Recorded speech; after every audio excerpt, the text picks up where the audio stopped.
नमस्कार दर्शकों, स्वागत है आपका इस विशेष रिपोर्ट में। और जैसा कि आप सभी जानते हैं, कोरोना की सेकंड वेव पूरे देश पे कहर बनकर टूटी है और डे बाय डे हिमाचल में भी केसेस बढ़ते जा रहे हैं। आज डीसी मंडी ऋग्वेद ठाकुर ने एक बहुत ही अहम जानकारी साझा की है, जो कि ग्रामीण इलाकों के लोगों के लिए काफ़ी ज़्यादा चिंता करने वाली जानकारी है। और चिंता के साथ ही चिंता करेंगे तो सजग रहेंगे, और सजग रहिए। इस दौरान मास्क और सैनिटाइज़र का इस्तेमाल हमेशा करते रहिए।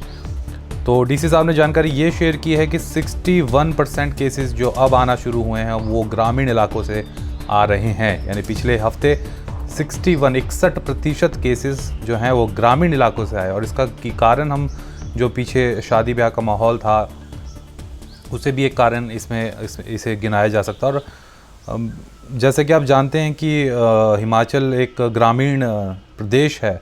यहाँ ज़्यादातर विलेज जो आबादी है, ग्रामीण आबादी देश में सबसे ज़्यादा है परसेंटेज वाइज।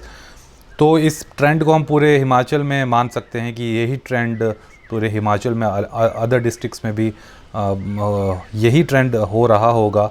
और ये बहुत ही डराने वाली बात है, क्योंकि गांव में लोग खेतों में जाते हैं, इधर उधर एक दूसरे के घरों में जाते हैं, और वो मैंने खुद ये चीज़ विटनेस की है कि ज़्यादा घरों में या गांव में वो मास्क का और उस तरीके से चीज़ों का इस्तेमाल नहीं करते हैं, सैनिटाइज़र का। शहरों में तो भले ही मास्क का प्रॉपर इस्तेमाल होता है कि कहीं चलिए पुलिस के डर से ही होता है, या अब थोड़े जागरूक भी हो रहे हैं इसीलिए भी हो रहा है। लेकिन ग्रामीण इलाकों में इन चीज़ों की बहुत ज़्यादा कमी देखने को मिली है। और मैं आपको बता दूँ, सिर्फ अप्रैल महीने में 4000 से ज़्यादा केसेस अकेले मंडी ज़िला में आए हैं। और 15 दिन पहले मैं आपको बताऊं तो 50% ये रेशियो था, यानी 50% केस जो थे वो गांव से आ रहे थे और 50% केस जो थे वो शहर से आ रहे थे। लेकिन अब देखिए 61%, हर 100 में से 100 केसेस आ रहे हैं उसमें से 61 केस जो हैं वो ग्रामीण इलाकों से आ रहे हैं, गाँव से आ रहे हैं। फर्टिलिटी रेट की अगर हम बात करें मृत्यु दर की, तो 1.27% 2020 में थी, ये कहा है डीसी मंडी ने। और 1.23% ये 2020 में थी, माफ़ कीजिए, 1.23% थी 2020 में, और 1.27% है 2021 में। मामूली सा फ़र्क है, यानी कि हर 100 में से लगभग 1 या 2 व्यक्ति जो हैं वो मृत्यु के शिकार हो रहे हैं इस बीमारी के कारण। और 61 डेथ अभी तक हो चुकी है सेकेंड वेव में केवल मंडी ज़िला में। 13% पॉजिटिविटी रेट है, ये भी एक ख़ास ध्यान देने वाली बात है।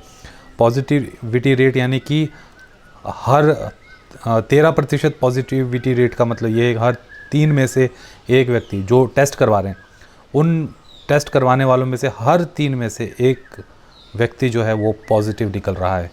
तो ये एक बहुत ही ख़तरनाक ट्रेंड देखने को मिल रहा है इस वक्त।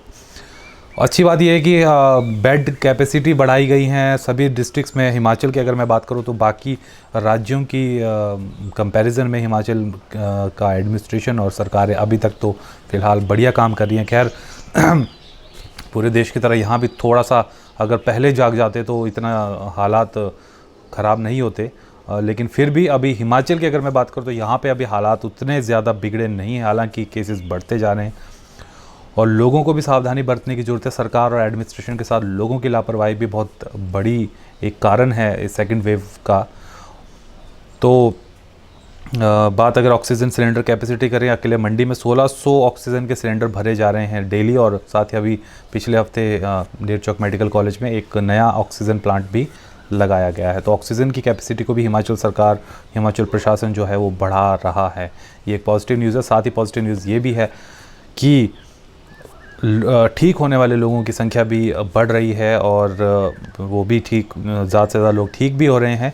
हालांकि जिस रेट से ये वायरस फैल रहा है, जिस रेट से सेकेंड वेव हिट कर रही है, तो वो प्रशासन के लिए सबसे बड़ी चुनौती ये है कि जो ऑक्यूपेंसी है हॉस्पिटल्स की वो पूरी ना हो जाए। तो ये प्रशासन चाहता है कि आप लोग एहतियात बरतें सभी के सभी, और मास्क का इस्तेमाल हमेशा लगाएं। और मास्क भी कोई ऐसे नहीं कि मुंह पे लगाया हुआ है, नाक उसमें आपने छोड़ रखा है। आपने देखा है कि अमूमन कि लोगों को मास्क लगाने का सही तरीका भी नहीं मालूम। और मास्क लगाइए, और हो सके तो सर्जिकल मास्क जो होते हैं वो लगाइए, क्योंकि वो वेल प्रोटेक्टेड होते हैं, उसके ऊपर रिसर्च भी हो चुकी है। और सैनिटाइज़र हमेशा साथ रखिए जब भी आप बाज़ार जाते हैं या कहीं भी जाते हैं आप आसपास, और किसी से अगर गलती से हाथ भी मिला लेते हैं या कहीं पे आप टच करते हैं किसी चीज़ों को, तो उसके बाद तुरंत आप स्प्रे कीजिए, सैनिटाइज़र लगाइए अपने हाथ में। घर आते हैं तो साबुन से हाथ धोइए पहले और उसके बाद बाकी लोगों से मिलिए। तो ये छोटी छोटी सावधानियाँ अगर इनको बरतेंगे तो कोविड आपसे दूर रहेगा। और रही बात वैक्सीनेशन की, तो मैं बता दूं वैक्सीनेशन की भी अभी जो डोजेज़ हैं वो अभी, क्योंकि पीछे से डिमांड बहुत ज़्यादा हो गई है पूरे देश में, लोग बहुत बड़े पैमाने पे रजिस्ट्रेशन करवा रहे हैं, तो जो कैपेसिटी है उससे ज़्यादा हो गया। तो अभी जो 18 साल से ज़्यादा की जो 18 से जो केस ज़्यादा के जो लगने थे डोजेज़, उन्हें फ़िलहाल थोड़ा सा वेट करना पड़ेगा। तो stay safe, use mask and use sanitizer, यही हम अपील करना चाहेंगे। और कुछ और बातें डीसी साहब ने कही हैं वो हम आपको सुनाते हैं। तो फ्यूचर प्लान हमारा नेरचौक में भी तैयार है कि उसकी जितनी कैपेसिटी है हॉस्पिटल की, उस तरह से बेड्स जितने हैं उन सभी बेड्स पे ऑक्सीजन प्रोवाइड किया जाए। क्योंकि जो हॉस्पिटल वैसे डिज़ाइंड है उसमें 160 बेड्स का जो हॉस्पिटल है वो डिज़ाइंड है कि जिसमें 160 पोर्ट्स है जिसमें ऑक्सीजन प्रोवाइड किया जा सकता है। ये जो कोरोना का दौर है, इसमें ये ऐसे प्रेडिक्ट नहीं किया गया था कि सारे लोगों को बेड्स इकट्ठा लगेंगे, तो उसकी ऑक्सीजन की क्षमता बढ़ाने की भी, ऑक्सीजन प्रोडक्शन की क्षमता बढ़ाने की भी आवश्यकता है। इस कड़ी में भी नेरचौक में हम प्रयास कर रहे हैं कि जो सेंट्रलाइज ऑक्सीजन है उसको सप्लीमेंट किया जाए, जितना उसका प्रोडक्शन एबिलिटी है उसको और बढ़ाया जाए। और नेरचौक में आज विचार चला हुआ है जो भी एजेंसीज हैं उनके माध्यम से कि हम उसमें और सिलेंडर सेंट्रलाइज ऑक्सीजन में लगाएं ताकि उसकी क्षमता बढ़े और ज़्यादा से ज़्यादा पोर्ट्स हम एक्टिवेट कर पाएंगे पूरी ऑक्सीजन के साथ। और जहां एक्टिवेट नहीं कर पाएंगे वहां पर सिलेंडर्स प्रोवाइड करेंगे ताकि वहां पर सारे बेड्स जो है एक्टिवेट हो सके और पेशेंट्स का वहां पर ट्रीटमेंट किया जा सके। बेड कैपेसिटी की अगर हम बात करें तो बेड कैपेसिटी भी चरणबद्ध तरीके से हम बढ़ा रहे हैं। जैसे मैंने कहा, रत्ती में 20 बेड्स हमने एडिशन लगाए हैं ताकि वहाँ पर और लोगों की जो है ट्रीटमेंट की जा सके।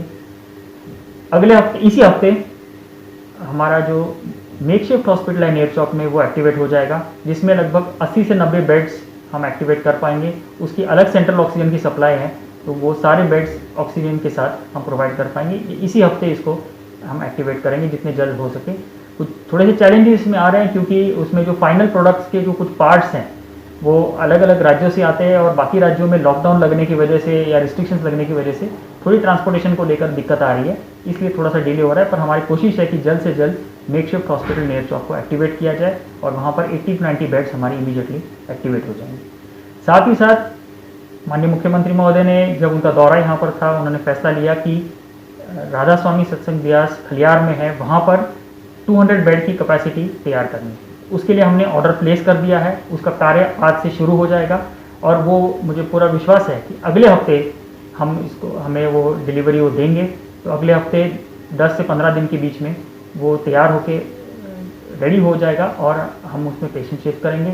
उसमें भी सेंट्रलाइज ऑक्सीजन होगा और ऑक्सीजन के माध्यम से जितने बेड्स उसमें होंगे सारों को सेंट्रल ऑक्सीजन के माध्यम से सप्लाई हम दे पाएंगे। मैनीफोल्ड सिस्टम वहाँ पर भी लगेगा ताकि ऑक्सीजन के सिलेंडर्स की रिक्वायरमेंट मिनिमल उसमें रखी जा सके। फेसबुक पर पोलस्टार हिमाचल का पेज लाइक करें और यूट्यूब पर हमारा चैनल सब्सक्राइब करना ना भूलें।